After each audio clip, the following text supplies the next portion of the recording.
राम राम भावांनो बहिणींनो, तुम्ही मला ओळखीतच. आज काय ओळख करून देणार नाही, कारण काय झालं माहिती आहे का, आज माझं मूडच खराब झालेलं आहे. त्याला कारण तसं आहे.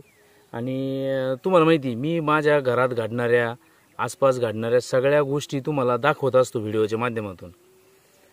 तर विषय असा आहे आणि विषय महत्त्वाचा आहे, आणि हा माझ्याच बाबतीत नाही घडत, हा प्रत्येकाच्या बाबतीत घडलेला, एकदा तरी घडलेला असा हा विषय. तर म्हणजे आबा बरं का, मी जे सांगतो ना ते मनापासून सांगतो, ध्यानात घ्या तुम्ही.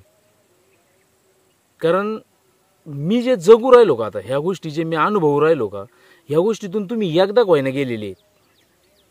तुम्हाला माहिती नेमकं काय भानगडी म्हणून ही गोष्ट. आता असं आहे, सुरुवात कशी करावं मला ते कळत नाही. तुमच्याकडं समजा तुम्हाला 100 एकर वावर असलं, 200 एकर वावर असलं, पण बऱ्याच जणांना आहे का असा किडा राहतो, असा वळवळ वळवळ करतो. कशाचा माहिती आहे का? बांध कोरायचा. अख्खं वावर पडीक ठेवणार, पण बांधाच्या कडाला झक मारणार. बरोबर आहे की नाही? अख्खं वावर पडीक राहीन, तिकडे येड्या बाबळी उगत्या त्या वावरात, पार त्याच्यात जनावरं चरतील, सगळं वाटोळं होईन त्या वावराचं. 10 एकर 100 एकर मिळून त्याला 10 पोते सुद्धा गहू होत नाही त्या माणसाला, पण तो झक्कुड मारणार बांधाच्या कडाला. बरोबर आहे की नाही? बांध कुरून ह्या माणसांना भेटतं काय? बरोबर आहे की नाही? आता मला म्हणजे माझं स्पष्ट सांगणं असं आहे का भाऊ, तुम्ही नाही, जे लोक बांध कोरीत येते, अख्खं आयुष्यभर जरी बांध कोरला ना, तरी जेवढी जाळायला जागा लागते तेवढी जागा कोरू शकत नाही. खरं आहे का खोटं आहे मला सांगा बरं तुम्ही. बरं करता कोणा करता? पुढच्या पिढी करता. जी पिढी तुम्ही गेल्यानंतर तिसरी पिढी तुमचं नाव सुद्धा काढीत नाही. ज्याचे तुम्ही सख्खे आजोबा राहता त्याचं तुम्ही नाव सुद्धा काढीत नाही ती पिढी. आणि आपण काय करतो माहिती आहे का? पुढच्या पिढी करता. पण वस्तुस्थिती काय आहे का, बरं तुम्ही कमवा, तुमच्या पुढच्या पिढीने तुमच्या 10 पिढ्यासाठी कमवा, पण वाईट मार्गाने कमवू नका. कोणाला मानसिक, आर्थिक, शारीरिक त्रास देऊन कमवू नका. मी असे लई जण पाहिले. आता मी स्वतः त्या अनुभवातून जातोय, मी ह्या विषयावर येणार आहे, पण थोडं तुम्हाला आधीच त्याचं स्पष्टीकरण देत जातो, म्हणजे तुम्हाला बी त्याचं महत्त्व कळन. आता काही लोक असे आहेत का, कोणाची सोयरीक जरी जमायची म्हणली ना तरी ते जमून नाही देणार. समजा एखाद्याची इथं पाहुणे आले, त्याच्या मुलीसाठी आले, मुलासाठी आले. समजा मुलीसाठी एखादी पाहुणे आले, त्यांची इथं आले तर लगेच हा भेटणार. हा त्याला काय म्हणणार माहिती का? कुठं आले? तिथं आले का? त्या बाबळीच्या मळ्यात. आणि ते मग असं बोललं का, मग ते पाहुणे काय म्हणते माहिती का? काय हो, काही अडचण आहे का? लगे हे काय म्हणणार माहिती का? लेकीबाळीच्या याच्यात आपण काय बोलावं भाऊ, पण तुमचं तुम्ही पाहून घ्या, आम्ही काही बोलत नाही. टाकली ना काडी, इजन का ती काडी. आता पाहुणे तिथूनच मागं जाणार, आणि याला इतका आनंद होणार, लोकांच्या सोयरिकी मोडल्याचा याला इतका आनंद होणार का, त्या आनंदात याचे पोरं 35, 40 वर्षाचे होणार, यांचे लग्नच नाही होणार. कारण बापानंच 150 लग्न मोडेल, पोराचं लग्न कसं होईल? खरंय खोटं आहे मला सांगा बरं तुम्ही. आणि हा जोक नाही, हा विनोद नाही, ही वस्तुस्थिती. लोकांची मानसिकता चांगलं करण्यापेक्षा वाईट करण्याकडे जास्त आहे. वाईट, चांगलं ते करणारच नाही.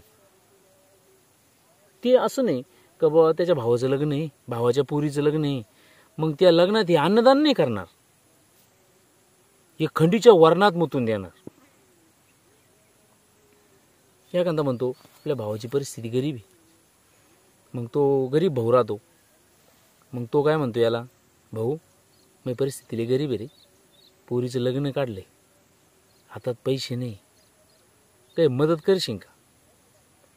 हा काय म्हणतो माहिती त्याला, मग ते खालच्या कोपऱ्यातलं 2 एकर ती माय नावावर करून. भाऊ बरं का, सक्का भाऊ, तो म्हणत नाही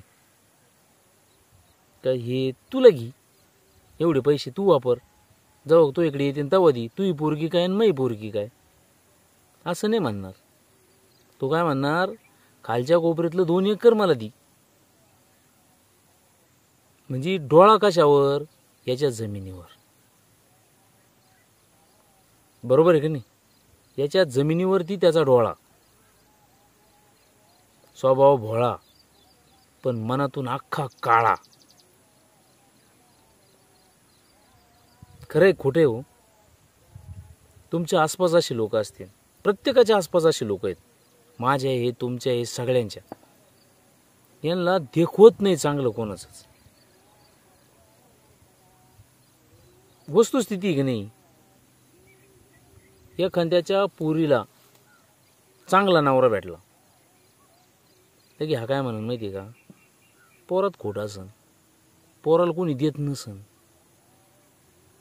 आणि ती पोरीला जर चांगला नवरा भेटला नाही ना, तर मग काय म्हणणार माहिती आहे का, पाप पुण्याची फळे हो, पाप केलं पोरीनं, आलं का ध्यानात.